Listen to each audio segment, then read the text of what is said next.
নমস্কার বন্ধুরা, হাজির হয়েছি আরও একটি রেসিপির ভিডিওর সঙ্গে। আজকের ভিডিওতে রয়েছে চিকেনের একটি দুর্দান্ত রেসিপি। আশা করি আপনাদের ভালো লাগবে। তাই বন্ধুরা, ভিডিওটি সম্পূর্ণ দেখার অনুরোধ জানিয়ে আজকের ভিডিও শুরু করছি। এই রেসিপিটি বানানোর জন্য প্রথমেই এখানে 25 থেকে 30টা আমন্ড বাদাম, 20 থেকে 22টা পেস্তা, হাফ কাপ কিশমিশ, 3 চা চামচ পোস্ত নেওয়া হলো। সমস্ত কিছুকে জলে ভিজিয়ে রাখা হলো যাতে এগুলোর মিহি পেস্ট বানিয়ে নেওয়া যায়।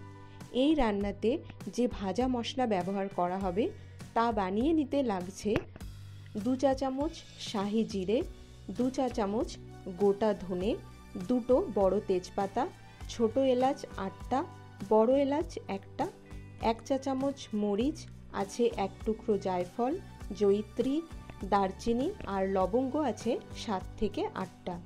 এখন কড়াই গরম করে গ্যাসের ফ্লেম লোতে রেখে একে একে এই গোটা মশলাগুলো ভেজে নিতে হবে। মিনিট 2 ভেজে নেওয়ার পর তারপর ঠান্ডা করে নিয়ে গুঁড়ো করতে হবে। রান্নাটির জন্য আরও লাগছে রসুন বাটা, পেঁয়াজ বাটা, আদা বাটা, কিছু চেরা কাঁচা লঙ্কা। এবার চিকেন ম্যারিনেট করে নিতে হবে। তার জন্য এখানে 2.5 কেজি চিকেনে 2 চামচ লবণ, 1.5 টেবিল চামচ আদা বাটা আর 3 চামচ শুকনো লঙ্কা বাটা দিয়ে ভালো করে মাখিয়ে ঢাকা দিয়ে রাখা হলো।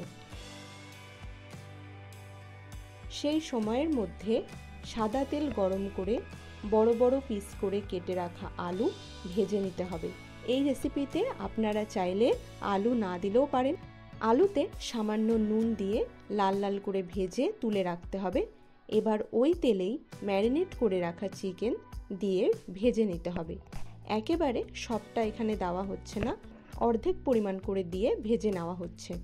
গ্যাসের ফ্লেম মিডিয়ামে রেখে চিকেনের পিসগুলো এপিট ওপিট করে হালকা করে ভেজে তুলে নিতে হবে। খুব বেশি ভাজার দরকার নেই। বন্ধুরা, দেখতেই পাচ্ছেন চিকেন কিন্তু সব ভেজে তুলে রাখা হয়েছে।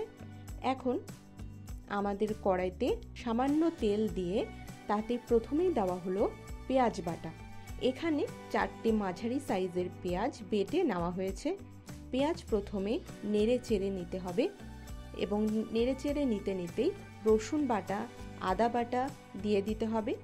এবার পেঁয়াজ, রসুন আর আদাকে একটু কষিয়ে নিতে হবে যাতে এগুলোর মধ্যেকার কাঁচা গন্ধ চলে যায়।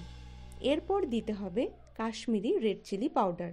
এখানে 1 টেবিল চামচ মতো কাশ্মীরি রেড চিলি পাউডার দেওয়া হলো এবং এই রেড চিলি পাউডার ভালোভাবে মিশিয়ে নিতে নিতে দেওয়া হচ্ছে 1.5 চা চামচ হলুদ। আবারও নেড়ে চেড়ে নিতে নিতে মাংস ভেজে নেওয়ার পর যে তেল অবশিষ্ট ছিল সেটা খানিকটা অ্যাড করা হচ্ছে। এই তেল অবশিষ্ট থাকায় মশলা কষানোর জন্য খুব সামান্য পরিমাণ তেল ব্যবহার করা হয়েছিল।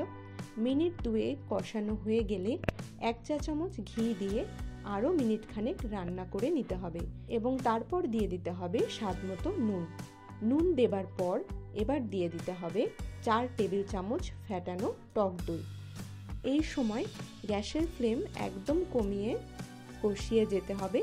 আর সেই সময়ের মধ্যে প্রথমেই যে বাদাম আর পোস্ত ভিজিয়ে রাখা হয়েছিল সেগুলো খানিক বেটে তাতে কিছুটা বেরেস্তা মিশিয়ে আবারও খুব ভালো করে বেটে নিতে হবে এবং এই পেস্টকে মশলা কষিয়ে নিতে নিতেই দিয়ে দিতে হবে।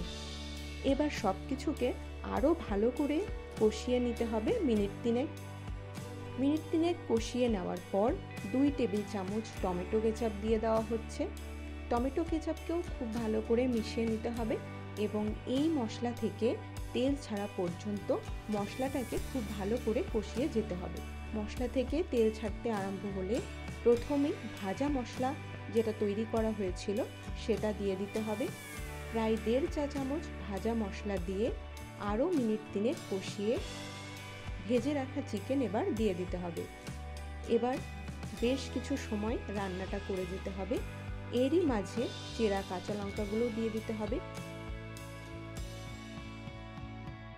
দেখুন বন্ধুরা, মাংসের সাথে সমস্ত মশলা খুব ভালো করে মেশানো হয়ে গেছে আর এই মাংস কষিয়ে নিতে নিতেই মাংস ভেজে নেওয়ার যে বাকি তেল ছিল সেটাও দিয়ে দেওয়া হয়েছে। আর তাতেই রান্নাটা কিন্তু দেখতে আরও সুন্দর হয়েছে। মাংস কষানো শেষ পর্যায়ে পৌঁছে গেলে ভেজে রাখা আলু দিয়ে আরও প্রায় 3 থেকে 4 মিনিট পর্যন্ত রান্না করে দিতে হবে গরম জল। গরম জল দেওয়াতে কিন্তু রান্নার স্বাদও অনেক ভালো হয়। এবারে ঢাকা দিয়ে তরকারিটা ফোটাতে হবে কিছু সময়, প্রায় 5 থেকে 6 মিনিট তরকারিটা ফুটে যাওয়ার পর ঢাকা খুলে নেওয়া হচ্ছে। চিকেন রান্না কিন্তু একদম সম্পূর্ণ হয়ে গেছে। এবার এটাকে কিছু সময় ঢাকা দিয়ে রেখে একটু ঠান্ডা করে নিয়ে পরিবেশন করে নেব আমরা। বন্ধুরা, এই রান্নাটা দেখতে যতটা লোভনীয়, খেতেও কিন্তু ততটাই সুস্বাদু। আপনারাও অবশ্যই বানাবেন। আর ভিডিওটি কেমন লাগলো কমেন্ট করে জানাবেন।